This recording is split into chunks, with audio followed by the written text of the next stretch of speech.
Hello mga karyoko, so meron tayong sale September 20 to 21 itong corded stand fan or solar stand fan. 16 inches Ryoko po yan, may duty yan. Ito yung mga specs niya. Okay? So 16 inches po yung size.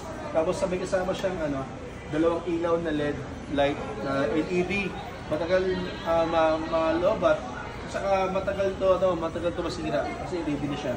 So ito yung power niya. Yan. Meron siyang speed na mas malakas at meron hinaan. Tapos po, kapag full burst na siya, mas lalo siyang mas malakas. Ang maganda sa kanya, solar na siya. Kung gusto mo siyang i-charge sa kuryente, pwede rin, direct na. So, pwede mo siyang i-charge pag nagta-travel ka sa bundok. Ito sa probinsya, ito na lang. Kung sa bahay na ubusan ng kuryente, ito na lang. So, kahit nga ilaw kahit nga ilaw, nag-charge yun. Makadetect ng ilaw, nag-charge na siya, agad siya. Okay? Mas maganda pa rin doon sa labas, sa araw talaga. Ang maganda sa kanya, may dalawang ilaw na kasama. Okay? Tapos ang good pa sa ilaw, may lamp po yan. Ayan, may lamp pa yan. Yan. Diba? So, hindi mo siya magiging dim light, mahina hanggang malakas yan.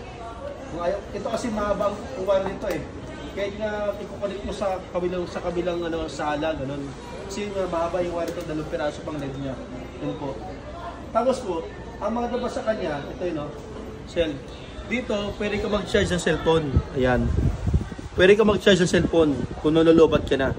So, ang work nito ay pwede siyang kaliwa. Ayan, pwede siya kanan. Ayan. Ang working hours niya, 8 hours straight. Tapos po, 7 to 8 hours na lang. Pero pag mga ilaw-ilaw lang po yan, mas matagal malobat yan. Almost 18 hours. Okay? So, solar, cordless, stand fan, Ryoko, 16 inches. Good for travel. Ngayon po, ito kasi yung panel niya ay 10 watts po to. Ngayon ang presyo. Dating presyo namin ay 3.5, di ba? Ngayon, ang presyo namin ngayon ay 1,750. 1,750 na lang siya. Simula September 20 to 21, 2 araw po yan. Bagsak presyo yan. Makita lang yan sa QQ Mall Quiapo sa likod ng entrance. Nandyan yung Gcash ko para i-use sa scammer kasi maraming gumagaya sa akin. Iwasan nyo yung scammer, huwag kayong bite ng bite, huwag ka maniniwala. Mag-Facebook check muna kayo kung naka-verified meta siya. Naka-blue check. Kasi nag-iisa lang account ko at yung Gcash ko, ilalagay ko dyan para po, pag mayroon pang Gcash na ibibigay sa inyo, huwag kayong maniwala. Para makuha mo siya, kailangan i-share mo muna yung yung video para pag pagpunta ka rito, pakita mo yung share. Pag may share ka, makukuha mo siya ng 1,750. Kasi pag wala kang share, pag makuha mo siya 3,500. Sa akin niya 1,750 na lang siya. 1,750 na lang. Okay? Maraming salamat. God bless. Yan. Kasi ba kayo nawa?